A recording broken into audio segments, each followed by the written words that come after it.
இன்றே டவுன்லோட் செய்து உங்கள் ஃபேவரட் ஷோக்களை என்ஜாய் பண்ணுங்க. என்ன நடந்துட்டு இருக்குன்னு தெரியாம குதிச்சிட்டு இருக்கான் பாரு புள்ள. அவன குளிக்க வை. கத்தாதீங்க இருங்க. சரி போ சீக்கிரம் போ குளிக்க வை அவன. என்னையா? ஐயோ இவன் வேற. இத வந்துட்டேறியா? என்ன?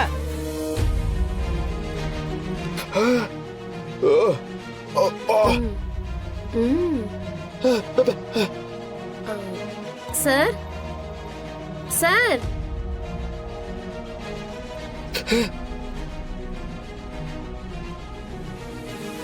இவங்க எதுக்கு இங்க வந்தாங்க? யார் சொல்லிருப்பாங்க? டேய் நீ எங்கடா இங்க? நான் தான் உங்களை கூப்பிடவே இல்லையே. என்ன ஓசியில சோறு போடுவாங்க தின்னுட்டு போலான்னு வந்தியா?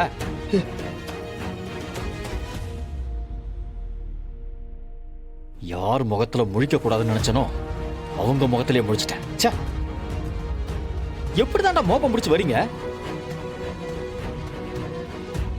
சரி எதுக்கு இங்க வந்த?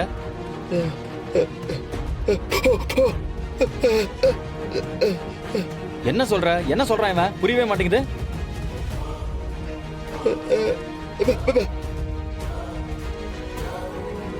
ஏய் அவனுக்கு தான் பேச்சு வராதுல்ல, நீ என்ன மௌனம் வருதமா? என்ன சொல்றான் அவன்? வீட்டுக்கு பூ டெக்கரேஷன் பண்ண வந்தோன்னு சொல்றாரு. ச்சே, இந்த ஐடியா நமக்கு வராம போச்சே. இவனை வச்சே ஓசியில பூ டெக்கரேஷன் மொத்தத்தையும் முடிச்சிருக்கலாமே. சரி. ஓஹோ, கணேஷ் அனுப்பிவிட்டாரா? ஆமா. அப்போ என் வீடுன்னு தெரியாமே நீங்க வந்துட்டீங்க, அப்படிதானே? சரி போய் வேலையை பாரு போ. இங்க பாரு, வேலையை மட்டும் பார்க்கணும்.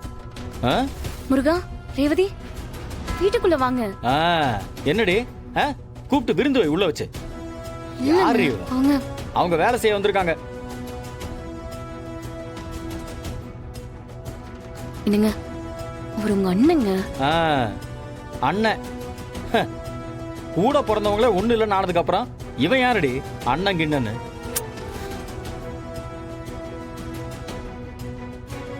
ஏய் உன்கிட்ட நான் என்னடி சொன்னேன்?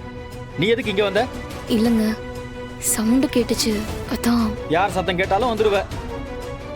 அவங்க வேலை செய்யறதுக்கு வந்திருக்காங்க. அந்த அளவுக்கு மட்டும் நீ அவங்க கிட்ட வச்சுக்க போதும். தேவையில்லாம அவங்க கிட்ட ஏதாவது பேச்சுவார்த்தை வச்சுக்கிட்ட அவ்வளவுதான் உனக்கு சொல்லிட்டேன். ஏய் போ உள்ள போ. போய் சொன்ன வேலையை மட்டும் பாரு போ. ஏய் மாசம் மாசம் நின்னுட்டு இருக்காத, நீ வா. வா முருகா. என்ன எதுவும் தப்பா எடுத்துக்காதீங்க. அவரை பத்தி தான் உங்களுக்கே தெரியும்ல. அவரை மீறி என்னால எதுவுமே பண்ண முடியல. நானும் சொல்லிக்கிட்டே தான் இருக்கேன். அவரு கேட்கவே மாட்டேங்கிறாரு. நம்ம ஃபேமிலிக்கு ஒரு வார்த்தை ஏற்கனவே சொல்லுங்கன்னு சொன்னேன். அவரு கேட்கவே மாட்டேங்கிறாரு. நான் என்ன பண்ண முடியும்? இதுவே மாமா இருந்திருந்தா இதெல்லாம் நடந்திருக்குமா?